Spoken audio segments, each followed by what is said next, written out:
Hello, I'm Father James Kubicki, and in today's Gospel we have a parable of Jesus in which he compares the kingdom of heaven to a field in which the farmer planted good seed, and his enemy came at night and threw the seeds of weeds into the field. In time both the wheat and the weeds grew up together. Rather than risk hurting the wheat by pulling up the weeds, the farmer let them both grow up together until the harvest time. Isn't this an accurate picture of the world and of the church itself, with saints, or wheat, and sinners, or weeds, living side by side? In fact, don't you even find within yourself both wheat and weeds?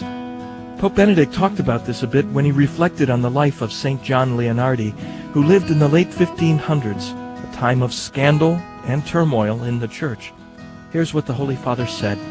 On various occasions, he reasserted that the living encounter with Christ takes place in his church, holy but frail, rooted in history and in its sometimes obscure unfolding, where wheat and weeds grow side by side, yet always the sacrament of salvation.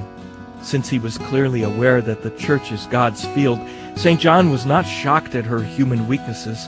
To combat the weeds, he chose to be good wheat. That is, he decided to love Christ in the church and to help make her more and more a transparent sign of Christ. He saw the church very realistically, her human frailty, but he also saw her as being God's field, the instrument of God for humanity's salvation. And this was not all. Out of love for Christ, he worked tirelessly to purify the church, to make her more beautiful and holy.